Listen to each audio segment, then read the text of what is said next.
When a man gets wearied of what is old and is always catching hold of what is new, it looks as if he had been beguiled from the simplicity that is in Christ, and had lost his relish for the things of Christ. Nay, almost as if he had never been rooted and grounded in love.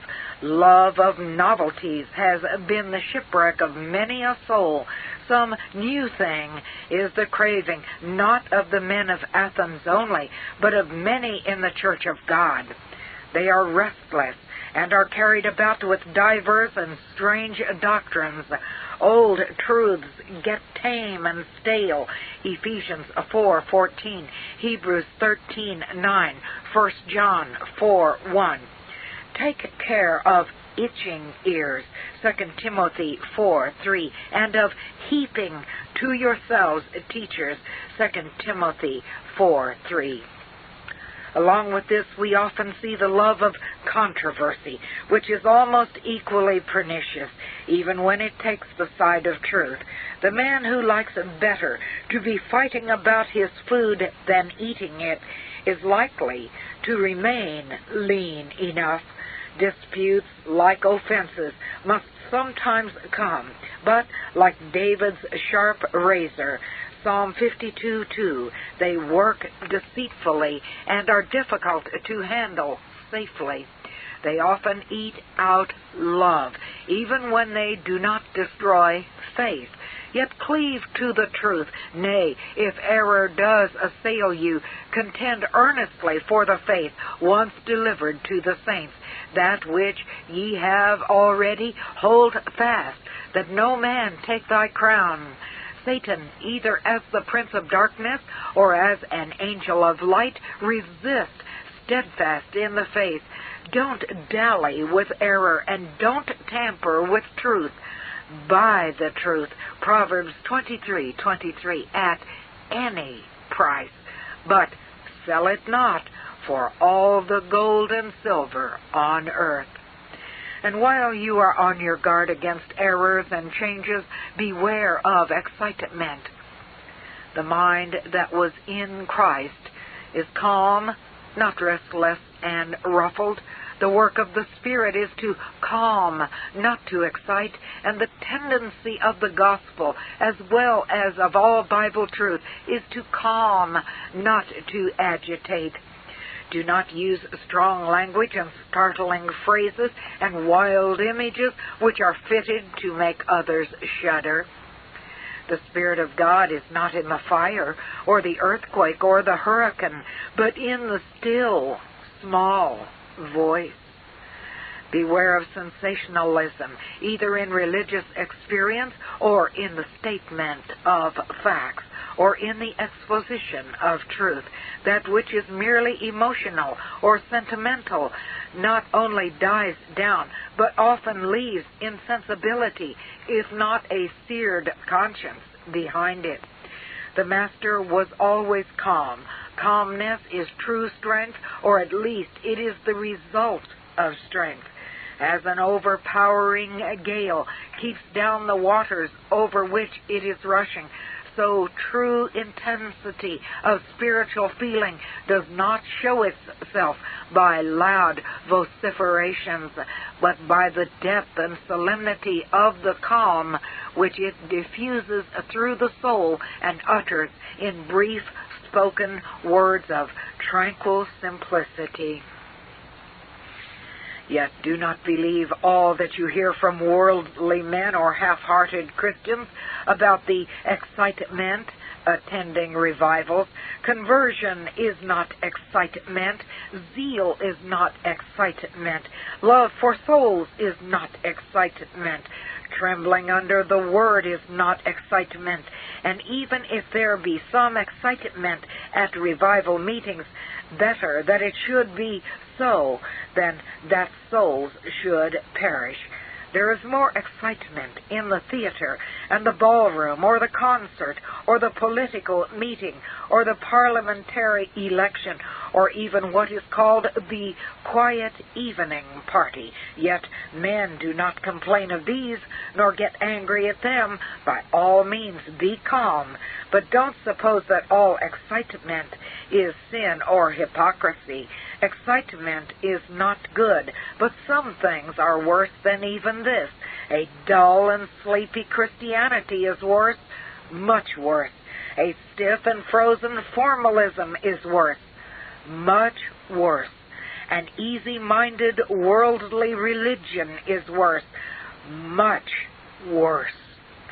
It is a good thing to be zealously affected always, Galatians 4:18, and to be fervent in spirit, Romans 12:11. Whatsoever thy hand findeth to do, do it with all thy might, Ecclesiastes 9:10. If it is worth doing at all, do it well. Throw your soul into it. Do it heartily. Colossians 3:23. 4. Deal honestly with yourselves. If we would judge ourselves, we should not be judged. 1 Corinthians 11:31. That is, if we would but faithfully judge ourselves, we should be spared the infliction of divine chastisements. But we are not faithful to our own souls. We deal with a slack hand in things pertaining to our own sins, and let things go unreproved and uncondemned in ourselves, which we are sharp enough to discover and rebuke in others. Deal honestly with every part of your daily life in regard to duty or trial or sacrifice or self-denial or forbearance with others. Beware of one-sidedness or self-partiality in truth, in experience, or in action. Remember that all things have two sides. A tender conscience and a well-balanced mind will deal with both. Deal honestly with conscience in all things, small and great, spiritual or temporal. Deal honestly with the Church of God and with the brethren. Deal honestly with God, Father, Son, and Spirit. Strange that in spiritual things we should try to cheat ourselves as well as others, yet so it is. We are loath to take the worst view of our own case, to think evil of ourselves, to act the stern censor in regard to our own omissions and commissions. We have few excuses for others, many for ourselves. Evils that seem monstrous in others are trifles in us. When looking at others, we use a microscope at ourselves. We either shut our eyes or put on a veil. This dishonest dealing is very pernicious. This covering of sin is destructive both of peace and progress. And when we remember that all dishonest dealing with ourselves is in reality dishonest dealing with God, the evil is seen to be the more hateful and the more inexcusable. Hosea 11:12. Be honest and upright before God and man, with your own conscience, with the blood of sprinkling, and with that law which is holy and just and good. Don't flatter your own heart, nor tell a lie to conscience, nor think to deceive God. Psalm 101:7, Jeremiah 9:6, Jeremiah 17:9, Galatians 6:3, James 1:22, 1 John 1:8. 5. Keep company with God and with the people of God. Intimacy with God is the very essence of religion and the foundation of discipleship.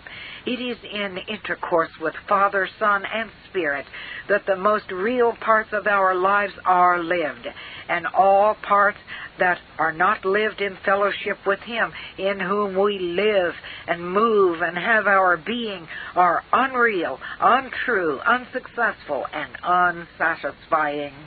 The understanding of doctrine is one thing, and intimacy with God is another. They ought always to go together, but they are often seen asunder, and when there is the former without the latter, there is a hard, proud, hollow religion. Get your teaching from God.